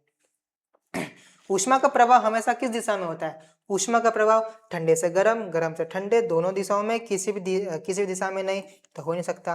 प्रवाह पूछा तो दिशा तो होगी, दोनों दिशाओं में नहीं, दोनों दिशाओं में नहीं होता। ऊष्मा हीट कब होगी, जब वो हीट ठंडे से गर्म में जाएगी या गर्म से ठंडे में जाएगी। तो मैं रॉड को यहाँ से गर्म कर रहा हूँ, है ना, तो गर्म मेरे हीट यहाँ से हुई, फिर यहाँ से धीरे धीरे धीरे धीरे धीरे यहाँ ट्रांसफर हुई, तो गर्म से ठंडे की ओर होता है। तो गर्म से ठंडे की ओर मेरा आंसर हो जाएगा। ठंडे से गर्म की ओर नहीं होगा ना, हीट का प्रभाव तो वहां से होगा ना, जैसे वो हीट सोर्स दे रहा है, यहाँ से सोर्स दे रहा हूँ, हीट दे रहा हूँ, गैस जला रहा हूँ, ये गर्म हो गए यहाँ पहुंच जाएगा। तो क्या ये ठंडा था, है ना, और ये मेरा क्या है गर्म, तो गर्म से ठंडे की ओर गया। ठीक है, वाष्पीकरण के समय कौन सी घटना होती है, वाष्पीकरण अपन को पता है कि ये पानी उबल रहा है, वाष्प बन के ऊपर जाती है ना। तो ये क्या है, वाष्पीकरण समय कौन सी घटना होती है, ऊष्मा अवशोषित, ऊष्मा उत्सर्जित, ताप घटना, पदार्थ ठोस बनना। ठोस तो बनेगी नहीं, ये वाष्पीकरण हो रहा है, इसका मतलब ठोस से जल में आई है, जल से वाष्पीकरण में आई है, ठोस तो बनेगा नहीं। ताप घटता है नहीं, ताप तो ऑब्वियसली बढ़ेगा, तभी तो वाष्पीकरण होगा। ऊष्मा उत्सर्जित होगी या ऊष्मा अवशोषित होगी, लोग यहाँ पे फंस जाते हैं। अवशोषित करना मतलब अवशोष करना, मतलब एब्जॉर्व करना, मतलब लेना। उत्सर्जित करना मतलब देना, त्याग करना, उत्सर्जन करना। तो ठीक है, तो वाष्पीकरण तभी होगा ना जब वो हीट गेन करेगी, हीट लेगी, ऊष्मा लेगी और अपने आप को गर्म करेगी और वेपर में, वाष्प में उड़ जाएगी। तो अपना आंसर क्या हो जाएगा, ऊष्मा को जब अवशोषित करती है तभी ये वाष्पीकरण की प्रक्रिया होती है, तभी तो ये अपना गैस जलाता है और पानी उबालते हैं और गर्म पानी होता है। पसीना शरीर को ठंडा क्यों करता है, अब ये कॉन्सेप्ट बेस्ड क्वेश्चन है, पता होना चाहिए कैसे करना, ये भी पता होना चाहिए। पसीना शरीर को ठंडा करता है, मान लो कि आपने बहुत रनिंग की है, बहुत रनिंग की और ये अपना हाथ है, ऐसे थोड़ी होता है, ये अंगूठा, ये अपनी उंगलियां है, ठीक है, ये मान लो अपना हाथ है, और आप बहुत भागते हो ना, तब यहाँ पे थोड़ा थोड़ा सा पसीना पसीना पसीना आ जाता है, मुंह पे भी आता है। तो पसीना शरीर को ठंडा क्यों करता है, जैसे कि आपने भागा, आपके शरीर में एनर्जी आई, एनर्जी आई तो ऊष्मा आई, ऊष्मा आई तो आपके शरीर में जो भी जल की मात्रा है वो वाष्प में कन्वर्ट हो जाती है, वाष्प में कन्वर्ट होती है तो वो शरीर के छिद्रों के द्वारा बाहर निकलती है, बाहर निकलने से वो अपनी सतह पर आती है, सतह पर आने से क्या होता है कि जो अपनी ठंडी हवा लगती है ना, वो इसकी वजह से और ठंडी लगने लगती है और अपना शरीर ठंडा हो जाता है। ये बात जिसको पता होगी ना वो रनिंग वाला बंदा होगा, जिसको ये चीज पता होगी। नहीं पता तो समझ लो, ठीक है। तो ऊष्मा उत्पन्न करता है, ऊष्मा अवशोषित करता है, वाष्पीकरण से ऊष्मा बाहर निकलती है, कोई नहीं। शरीर को ठंडा कब करेगा? जब वाष्पीकरण से जब ऊष्मा बाहर निकलेगी, पसीना आएगा, तब हवा लगेगी तो ठंडा हो जाएगा। धातु के गिलास में दूध जल्दी ठंडा क्यों हो जाता है? मान लो कि मेरा धातु का गिलास है, यहाँ पे है ना, आपकी मम्मी ने दूध पिला के भेजा, जाओ बेटा विजयी भवा, ये दूध पी लो, रीट का एग्जाम फोड़ के आओ, मस्त टीचर विचर बनो, आपकी लाइफ सुधारो, हमारी लाइफ सुधारो, नौकरी करो, ठीक है। तो ये क्या है? दूध मिला, मस्त। तो दूध जल्दी ठंडा क्यों होता है? मान लो ये धातु का गिलास है, इसमें मैंने दूध भर दिया। अब क्या है कि ऊष्मा, धातु ऊष्मा का कुचालक है? नहीं, ये तो पहले गलत हो गया, क्योंकि धातु धातु तो ऊष्मा का चालक होता है, ये ठीक है। धातु ऊष्मा परावर्तित करता है या धातु ऊष्मा अवशोषित नहीं करता, ये भी गलत है। दूध तो गर्म आया, पहले तो गिलास तो ठंडा ही था, दूध गर्म आया, तो दूध जो गर्म आया वो गर्माहट, हीट, वो इस धातु के गिलास को देगा। धातु का गिलास वायुमंडल में ट्रांसफर कर देता है। ऊष्मा, ऊर्जा एक रूप से दूसरे रूप में रूपांतरित होती है। इसका मतलब दूध में आई, दूध में आने से वो धातु के गिलास में आई, धातु के गिलास में आने के मतलब वायुमंडल में गई है। तो धातु का गिलास, दूध जल्दी ठंडा क्यों हो जाता है? क्योंकि वो धातु ऊष्मा का चालक भी है और धातु ऊष्मा परावर्तित करता है। तो अपना आंसर क्या हो जाएगा? चालक है, ये तो ठीक है। धातु ऊष्मा परावर्तित बिल्कुल नहीं करता। परावर्तित का मतलब क्या होता है? रिफ्लेक्ट करना। मतलब दूध ने इसको दी और डायरेक्ट वायुमंडल को दे दी? नहीं, पहले तो क्या, दूध जाएगा, आप पकड़ भी नहीं पाओगे उस ग्लास को, इतना गर्म हो जाएगा, फिर गर्म होने के बाद वो वायुमंडल में देगा, वायुमंडल से क्या है, वो ठंडा हो जाएगा। तो इसके लिए क्या है कि वो धातु का चालक हो जाएगा, परावर्तित नहीं करा। परावर्तित करने से क्या हो जाएगा कि दूध गर्म आया, धातु का गिलास को बिना टच करी वो ऊष्मा में, वायुमंडल में ऊष्मा दे दी, इसका मतलब गिलास ठंडा ही रहेगा। ऐसा नहीं होता, गिलास ठंडा नहीं रहता, गर्म हो जाता है। पिया होगा तो पता होगा ऊष्मा और ताप में क्या अंतर है। ऊष्मा भी अलग है, ताप भी अलग है। तो दोनों समान बिल्कुल नहीं है। ताप ऊष्मा की माप है, ऊष्मा ताप की माप है, कोई अंतर नहीं है, ये भी गलत है। अंतर है, दोनों समान भी नहीं है। ताप क्या है? ऊष्मा का ही माप है और ऊष्मा ताप का माप है? नहीं, पहले तो ताप ऊष्मा का माप है, क्योंकि ऊष्मा अपनी मेन इकाई है, तभी वो ताप में डिवाइड हुई है, ठीक है। ऊष्मा ऊर्जा की, किस प्रकार की ऊर्जा है? ऊष्मा ऊर्जा है ना, वो किस प्रकार की ऊर्जा है? स्थितिज, गतिज, विद्युत, रासायनिक। रासायनिक ऊर्जा बिल्कुल नहीं है, विद्युत नहीं है, गतिज नहीं है, स्थितिज ऊर्जा है, क्योंकि वो एब्जॉर्ब हुई, फिर एब्जॉर्ब होने के बाद धीरे धीरे धीरे धीरे धीरे देती है, तो स्थितिज ऊर्जा होती है ऊर्जा, ठीक है। तो ठीक है, ऊर्जा में आपको बताओ ना, दो टाइप की होती है, स्थितिज और गतिज। गतिज ऊर्जा, स्थितिज ऊर्जा। हमने रबड़ मैंने देखा होगा, मैंने ये खींचा तो इसके अंदर भी एनर्जी है, स्थितिज ऊर्जा। वैसे मैं इसको छोड़ूंगा तो फिर से अपनी अवस्था में आ जाएगी। तो ये चीज़ क्या था, जब तक मैंने उसको पकड़ रखा था तब तक तो स्थितिज ऊर्जा आती, जैसे छोड़ा तो फिर से आ गई, तो वो स्थितिज ऊर्जा होती है। ऊष्मा के उपयोग का उदाहरण कौन सा है? अब ऊष्मा का अपन, ऊष्मा को किस रूप में अपन इसको यूज में ले सकते हैं? सोलर कुकर, हाँ। पंखा चलाना, नहीं। रेडियो सुनना, नहीं। टॉर्च जलाना, नहीं। ऊष्मा का अपन सोलर कुकर करते हैं, आपको पता होगा। अगर आपने थोड़ा वो प्रकाश की पढ़ी तो ये अपना क्या है, कॉनकेव मिरर है, मतलब अवतल दर्पण है। ऐसे मेरी रे आई, किरण, और यहाँ से चली गई, टकरा के यहाँ से चली गई, ऐसे ये आई और यहाँ से चली गई, ये आई और यहाँ से चली गई। तो यहाँ पे मेरा ये मेन बिंदु मिल रहा है। अगर मैं यहाँ पे मेन बिंदु पे, मैं यहाँ पे मेरा कुकर रख दूँ, कुकर रख दूँ मेरा यहाँ पे, मेरा पे कुकर रख दूँ, मस्त। तो ये मेरा क्या, हीट हो जाएगा, हीट होने से मुझे क्या, खाना पक जाएगा। तो मेरा सोलर कुकर ऊष्मा का उपयोग है, सही तरीके से करो तो। कौन सा पदार्थ ऊष्मा को सबसे कम संचारित करता है? संचार विधियां है ऊष्मा को करने की, ट्रांसफर करने की, या किस किस रूप में होती है? तो कौन सा पदार्थ ऊष्मा को सबसे कम संचालित करता है? कम का ध्यान रखना, कम संचालित करता है। लोहे की छड़, ऊन, एल्यूमिनियम। एल्यूमिनियम अच्छा करता है, लोहे की छड़ भी अच्छी करती है, तांबा भी अच्छा करता है, बट ऊन नहीं करता। ऊन आपको देखा है कि ऊष्मा का संचार करता है, तभी तो अपन सर्दियों में ऊन के कपड़े पहनते हैं, जिससे कि क्या होता है, अपने शरीर की गर्माहट अपने शरीर के अंदर ही रहे। Got it? इतनी चीज क्लियर है। अब नेक्स्ट क्वेश्चन है, प्रकाश क्या है? प्रकाश एक ऊर्जा का रूप है, ताप का रूप है, ध्वनि का रूप है, दाब का रूप है? दाब का रूप तो बिल्कुल नहीं है, ध्वनि का रूप भी नहीं है। ताप का रूप है या ऊर्जा का रूप है? प्रकाश, सूरज, सूरज से हमारी किरणें आती है, हमें लगती है, हमें गर्म फील कराती है, तो ये क्या ऊर्जा है, ताप का रूप नहीं है, एक ऊर्जा का रूप है। ऊर्जा क्या बोलती है कि ऊर्जा वही है जो एक रूप से दूसरे रूप में रूपांतरित होती है, तभी वो ऊर्जा होगी। ऊर्जा का एक रूप है प्रकाश। प्रकाश आई, अपन को हीट दी, अपन गर्म हो गए। प्रकाश की चाल निर्वात में लगभग कितनी होती है? निर्वात बोला है, ध्यान रखना, वायु नहीं बोला। फिर हम कंसिडर करके चलते हैं कि वायु और निर्वात दोनों सेम होती है जब क्वेश्चन सॉल्व करते हैं, पर आपके अंदर क्वेश्चन नहीं आते, मोस्ट ऑफ द क्वेश्चन नहीं आते। तो प्रकाश की चाल निर्वात में लगभग कितनी होती है? 3 × 10⁸ की यूनिवर्सल ट्रूथ है, तो डायरेक्ट अपन को पता होना चाहिए, तो ये अपना आंसर हो जाएगा।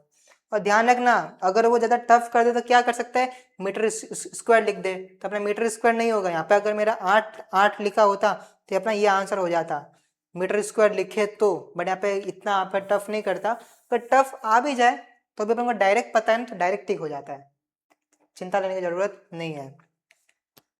प्रकाश की चाल सर्वाधिक होती है, प्रकाश की जो चाल है सर्वाधिक क्या होती है?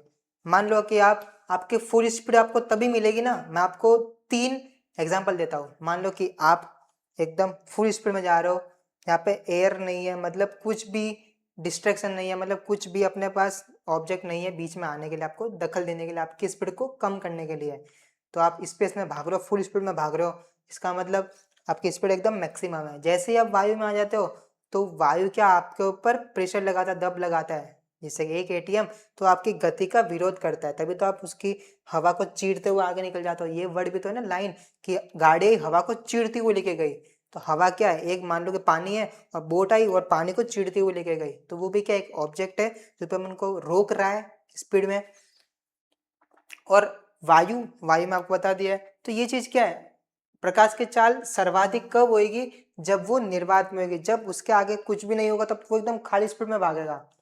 हॉल में खड़े हो, जब भरे हुए हॉल में भाग ही नहीं पाऊंगा, एयर ला दो थोड़ी स्पीड बढ़ेगी, निर्वात कर दो हॉल में, एकदम एयर निकाल ही दो, तो अब फुल स्पीड में भागूंगा। तो प्रकाश की चाल वायु में नहीं होती, निर्वात में होती है सबसे ज्यादा। यहाँ पे निर्वात ना है तो वायु आ जाएगा, निर्वात ना है तो वायु आ जाएगा, पर वायु और निर्वात दोनों, तो अपना निर्वात अपना ठीक हो जाएगा। जब प्रकाश किसी सतह से टकरा कर वापस लौटती है तो उसे प्रकाश का परावर्तन कहते हैं, अपवर्तन कहते हैं, विकिरण कहते हैं, संचारण कहते हैं। प्रकाश का संचारण नहीं, विकिरण नहीं, अपवर्तन, परावर्तन। परावर्तन मतलब टकरा कर चले जाना, अपवर्तन मतलब आती है और उसी माध्यम से दूसरे माध्यम में जाती है और उसके अंदर से निकल जाती है, तो वो तो अपवर्तन है। बट प्रकाश की सतह से टकरा कर वापस लौट जाए तो वो परावर्तन के अंदर आएगा, अपवर्तन नहीं आएगा। परावर्तन के नियम कितने हैं? परावर्तन के 2 नियम होते हैं। कौन कौन से? पहला नियम मैं आपको डायरेक्ट बता देता हूँ कि जो भी मेरी, ये मान लो मेरी सरफेस है, सतह है, आने वाली रे, जाने वाली रे, और बीच का जो मेरा नॉर्मल है, बीच का जो मेरा नॉर्मल है, तो ये सब चीजें किस पे, एक ही सतह पर होती है ना, एक ही सतह पर होती है, एक ही प्लेन पर होती है। तो ये पहला नियम है। दूसरा नियम कहता है स्नेल का नियम, है ना, स्नेल्स लॉ। स्नेल का नाम क्या कहता है कि I = R है। मैं डायरेक्ट बता रहा हूँ, आपको पता है, रिवाइज करा रहा हूँ मैं। समतल दर्पण में देखी जाने वाली छवि कैसी होती है? समतल दर्पण है, मान लो ये है, आप मस्त इधर खड़े हो, सज धज के जा रहे हो एग्जाम देने, all the best in advance. ये क्या आप देखने जा रहे हो, तो आप शक्ल कैसे दिखेगी? ऐसी दिखेगी मस्त, सेम टू सेम ऐसी, है ना। वास्तविक उल्टी, आभासी और सीधी। वास्तविक सीधी कोई नहीं तो बिल्कुल नहीं हो जाएगा। वास्तविक सीधी नहीं, आभासी और सीधी, वास्तविक सीधी। वास्तविक का मतलब यही हो जाता है कि तुम यहाँ खड़े हो और तुमको भी यहाँ कहीं मिल रहे हो, तो ऐसा नहीं होता ना। आप मिरर में दिखते हो, मिरर में मतलब मिरर के अंदर, दर्पण के अंदर इस साइड कोई चीज मिलना मतलब कि क्या है, वर्चुअल है। वर्चुअल मतलब क्या है, आभासी है, आभासी आ जाएगा। और सीधे दिखोगे ना, ऐसा थोड़ी हो जाएगा पैर ऊपर हो जाएंगे आपके और हाथ सीट नीचे हो जाएगा, ये चीज तो नहीं होती ना, ये चीज होती है, तो अपना ये आंसर हो जाएगा। प्रकाश का परावर्तन किस कारण होता है? तो प्रकाश का अपवर्तन किस कारण होता है? तो माध्यम में परिवर्तन, ताप में परिवर्तन, दाब में परिवर्तन, रंग में परिवर्तन नहीं, दाब में नहीं, तापमान में भी नहीं, माध्यम में, क्योंकि अपनी ग्लास की स्लैब होती है, आपको पता है ये रे आई और यहाँ से थोड़ी बेंड हो जाती है, फिर यहाँ से फिर से निकल जाती है। ये क्यों हुआ? माध्यम में ये हवा है, मेरे एयर है, यहाँ पे एक ग्लास में आई, कांच में आई तो उसकी स्पीड स्लो हो जाती है ना, जाने तो यू चाहिए थी पर यू चली जाती है। तो ये चीज क्या माध्यम में परिवर्तन से होता है। इंद्रधनुष में प्रकाश का कौन सा गुण दिखता है? आपने देखा होगा इंद्रधनुष दिखता है मस्त ऐसा ऐसा ऐसा, ठीक है। तो ये किसके कारण बनता है? आपने देखा होगा ये दरअसल तभी बनता है जबकि वर्षा ऋतु होती है। वर्षा ऋतु मतलब बारिश का मौसम, मस्त सुहाना मौसम, दिल गड़न गड़न हो रहा है वो वाला। तो वो चीज कब होती है? जब बारिश होती है। बारिश गिरने के बाद जब वायुमंडल में कुछ ओस की बूंदे, जल की बूंदे या कुछ नमी रह जाती है, तो उसके बाद जब बादल हटते, सूरज की किरणें आती है, जैसे ही मेरी सूरज की किरणें इस जल के बूंद पर आई, सूरज की किरणें कैसी होती है? सफेद होती है, इसको तो नहीं दिखती। ऐसे आई तो ऐसे होके वो क्या है, एक तो ऐसे ऐसे भी जा सकते हैं, ऐसे भी जा सकते हैं, तो ऐसे आई और अपवर्तन के कारण, प्रिज्म के कारण, प्रिज्म में क्या होता है, कौन सा कॉन्सेप्ट होता है? विकिरण का। प्रिज्म में विकिरण का कॉन्सेप्ट होने से क्या होता है कि जो भी मेरी किरण आएगी वो उस बूंद में से विकृत होके 7 रंगों में डिवाइड हो जाती है, जिससे कि मुझे रेनबो दिखता है, इंद्रधनुष दिखता है। तो मेरा विकिरण के कारण होता है। परावर्तन अपवर्तन दोनों ही नहीं होता, क्योंकि आपने देखा होगा जब ये ग्लास की स्लैब का काम होता है तो यहाँ से जौन सी भी रे भेजते हो, जो भी लेजर लाइट भेजते हो, वही लेजर लाइट यहाँ निकलती है, देखा होगा, है ना। तो अपना ये आंसर हो जाएगा विकिरण के द्वारा। प्रकाश सीधी रेखा में चलता है, यह सिद्धांत किससे सिद्ध होता है? सिंपल सा है, सन की रे आती है, किरण आती है, मेरे पे गिरी तो मेरी शैडो बनेगी, छवि बनेगी, तभी तो पता चलेगा कि सीधी रे आ रही है, मुझसे टकरा रही है, ऑब्जेक्ट पे गिर रही है, तो इसकी छवि यहाँ बन रही है। इसलिए तो भूत की परछाई नहीं बनती। क्यों? क्योंकि वो ऑब्जेक्ट नहीं है, कोई ठोस वस्तु नहीं है। जैसे अपन ठोस है ना, तो वो ठोस नहीं होती, जिससे कि जो भी किरण आती है उसको छीन करते हुए, उससे निकलती हुई नीचे गिर जाती है, जिससे कि उसकी छवि नहीं बनती। अगर किसी भूत की छवि बन रही है, वो भूत नहीं है, ठीक है। प्रकाश सीधी रेखा में चलता है, इसका सिद्धांत किससे बनता है? छाया से बनता है। सिंपल सा कॉन्सेप्ट था, छाया दिख गया, छाया को डिफाइन कर दिया तो सिद्धांत बन गया। साइंस यही है, साइंस यही है। अभी भी आपको मैं बताऊं ना तो सिर्फ 10% ही खोजा गया है। अभी तो सिर्फ 90% है ना, चीज खोजी नहीं गई। तो मैं तो बोल रहा हूँ एग्जाम का दे दो, रीट का एग्जाम दे दो, टीचर विचर बन जाओ, फिर खोजबीन चालू कर दो। आपने कुछ नई चीज खोजी तो वो चीज आपके नाम हो जाएगी। बेस्ट ट्रिक बताओ, आप अप्लाई करना, मजा आएगा।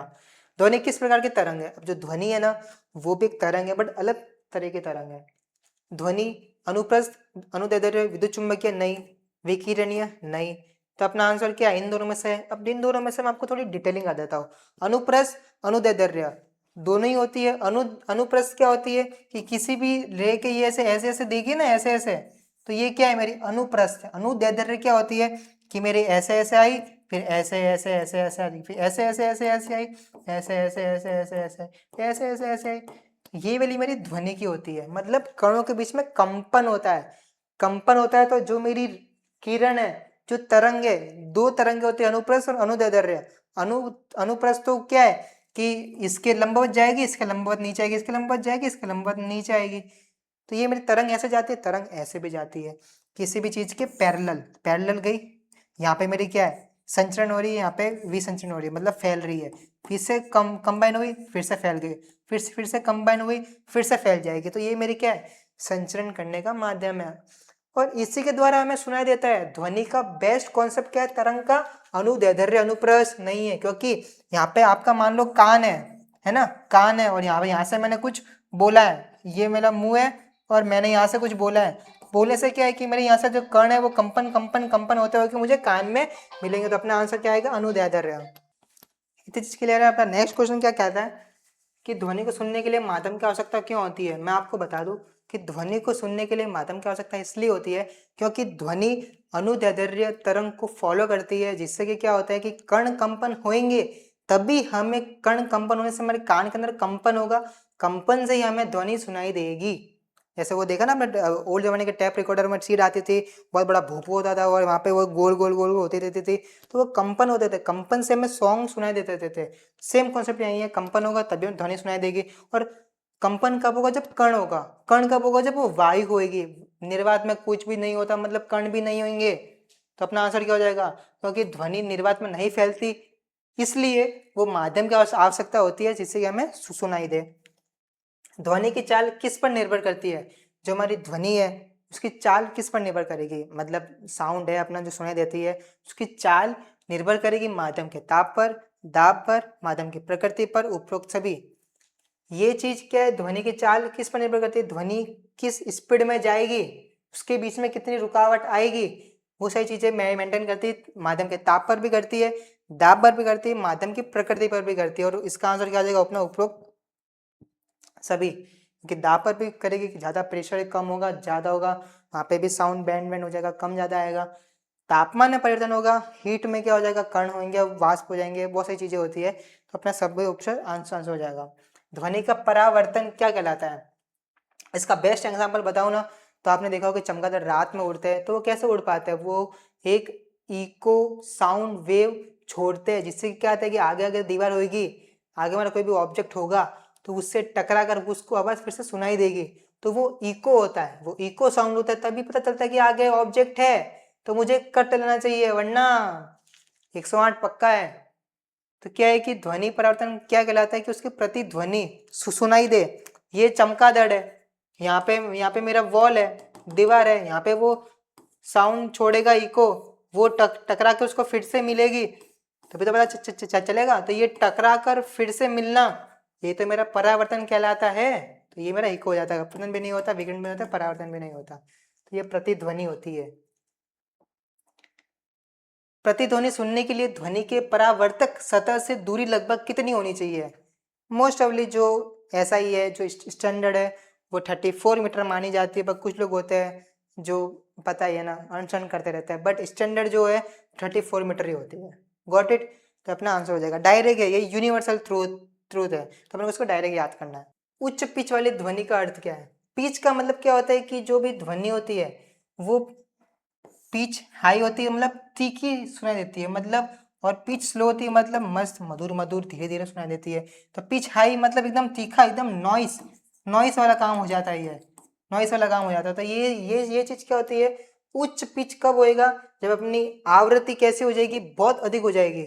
मतलब समझ रहे हो ना कि ये डिस्टेंस है, मान लो कि ये डिस्टेंस है मेरा 10 सेंटीमीटर का, तो एक तो आवृत्ति मेरी ऐसे ही, जब सब पास में, इतना दूर दूर दूर, फिर सब पास में, फिर इतना दूर दूर दूर, और एक एक मेरी फ्रीक्वेंसी ऐसी है, इतना पास में, फिर इतना दूर, फिर इतना पास में, फिर इतना दूर, फिर इतना पास में, फिर इतना दूर, फिर इतना पास में। ये देखो, ये मेरी चीज़ थी और ये पास था, फिर मेरी ये वाली चीज़ आई, ये मेरा था, फिर ये वाली चीज़ आई, 1 2 3 या 1 2 3 4, तो यहाँ पे आवृत्ति ज़्यादा हो गई, तो ये मेरी चीज़ इको हो जाएगी, ज़्यादा पिच ज़्यादा हाई हो जाएगी। इसका सेम क्वेश्चन बन सकता है कि निम्न पिच वाली ध्वनि का अर्थ क्या है? जो कम आवृत्ति हो जाएगी। Got it? क्लियर है? एक क्वेश्चन से दो क्वेश्चन बन सकता है, ध्यान रखना। मानव कान लगभग कितनी आवृत्ति की ध्वनि सुन सकता है? 20 हर्ट्ज से 20,000 हर्ट्ज तक के, मतलब 20 हर्ट्ज से 20,000 तक के अंदर सुन सकता है। वो ना 20,000 एक को सुन सकते हैं, ना ही वो 19 को सुन सकता है, ना ही वो 19.9 को सुन सकता है, ना ही वो 20,000.1 को सुन सकता है। सिर्फ इसके बीच में ही और इसी पर ही सुन सकता है। अगर फिर वो देखा होगा, जैसे कुत्तों की होते हैं ना, कुत्तों की सुनने की कान की बहुत क्षमता ज़्यादा होती है। क्यों? क्योंकि उनमें जो ये फैलाव ना ज़्यादा होता है। मान लो कि यहाँ पे 25 हर्ट्स 15 हर्ट्स हो गया, यहाँ पे 20,000 है ना, तो यहाँ मतलब 30,000 हो गया। तो ऐसे भी हो सकता है, जिससे कि इसकी फैलाव ज़्यादा हो जाएगा, रेंज ज़्यादा हो जाएगी, तो ज़्यादा अच्छे से सुन सकता है कान। और अलग अलग फ्रीक्वेंसी पर अलग अलग चीज़ें सुनाई देती है। मानव कान को मैं अगर डीजे के अंदर फ्रीक्वेंसी 15 कर दूँ, 15 हर्ट्ज वाली फ्रीक्वेंसी पर सॉन्ग चला दूँ, भला शरारत हो या कोई सा भी हो, तो उसको सुनाई नहीं देगा। 20 हर्ट्ज से बाद होगा तब उसको सुनाई देगा। तो अपना आंसर हो जाएगा ये यूनिवर्सल ट्रूथ है, पता होना चाहिए। शोर, ये नॉइस, नॉइस क्या है? नॉइस सुरीली ध्वनि है, अवांछित ध्वनि है, मीठी ध्वनि है, धीमी ध्वनि है। मीठी ध्वनि भी नहीं है, ध्वनि ये धीमी और मीठी दोनों नहीं है, सुरीली भी नहीं है। अवांछित मतलब जो कान को प्रिय ना हो वो अवांछित होती है। मतलब नॉइस आपने देखा होगा, जब आप मधुर सुन रहे हो, रेडियो सुन रहे हो, फिर खर खर खर खर खर खर चालू हो जाता है, तो वो खर खर खर खर खर खर क्या है? वो नॉइस ही है। जो ये नॉइस क्या है? खर खर खर खर सुनाई नहीं देता ढंग से, वो नॉइस है। फिर आप ऊपर जाते हो और सिग्नल लाते हो, आया आया आया, सुनते हो, फिर हाँ मस्त सुनाई दे रहा है, तो क्या वो नॉइस होता है। शोर, नॉइस मतलब शोर, शोर ज्यादा होगा तो वो तो अवांछित अवांछित ध्वनि हमें सुनाई देगी, तो वो हमें कान को प्रिय नहीं होती, किसी को पसंद नहीं आती। सब भाभू भाभू भाभू भाभू करता रहता है और चू चू चू चू करता रहता है, वो सब नॉइस है। क्लास में भी लोग बोलते हैं ना, आपको भी बोलना पड़ेगा, जब आप टीचर बन जाओगे तो बोलना पड़ेगा डोंट मेक अ नॉइस, मतलब शोर मत करो। क्यों? क्योंकि मुझे सर दर्द हो रहा है, कान दुखेंगे, दिक्कत हो जाएगी, बुखार आ जाएगा, सर दर्द होगा, नॉइस मत करो। तो वो नॉइस वो वाला शोर है ना। अभी से प्रिपरेशन कर लो ये चीज बोलने की। शोर प्रदूषण कम करने के लिए एक उपाय कौन सा है? ध्वनि बढ़ाना नहीं, वैसे ही नॉइस हो रहा है और ध्वनि बढ़ाऊंगा तो और नॉइस हो जाएगा, तो ये चीज तो बिल्कुल नहीं। दीवारें पतली कर दो नहीं, अगर आपको शोर नॉइस कम करना है तो मोटी मोटी दीवारें बना दो, मोटी मोटी दीवारें। इसका बेस्ट एग्जांपल बताऊं ना आपको, तो क्या होता है कि आपने वो देखा है रावत भाटा या जो भी परमाणु भट्टे होते हैं, उनकी दीवारें कैसे होती है? मोटी मोटी होती है, जिससे कि क्या होता है, जो अंदर रेडिएशन है, जो हमारे हेल्थ को खराब कर सकता है रेडिएशन, वो उस दीवार के बाहर ना आए, तो मोटी मोटी दीवार बन जाती है। तो सेम इसमें भी ऐसा ही है, अगर मेरा शोर प्रदूषण है, नॉइस है, उसको कम करना है, तो उसकी दीवारें मोटी मोटी बनाओ, मोटी मोटी, जिससे कि सारी आवाज वो दीवार तक ही सीमित रहे। तो ये पतली दीवार नहीं। ट्रैफिक हॉर्न बढ़ाना नहीं, ये तो ऑफकोर्स इसका उल्टा है। पेड़ लगाना, हाँ पेड़ लगाऊंगा, जिससे कि क्या हो जाएगा, सारे ऑब्जेक्ट पास पास में जाएंगे, सब घेरा बन जाएगा, जिससे कि अपनी नॉइस बाहर नहीं जा पाएगी, तो उससे कम हो जाता है। तो पेड़ तो ऑफकोर्स लगाना है, जीने के लिए पेड़ लगाना है, मरने के बाद भी पेड़ बोल के लगवाना है।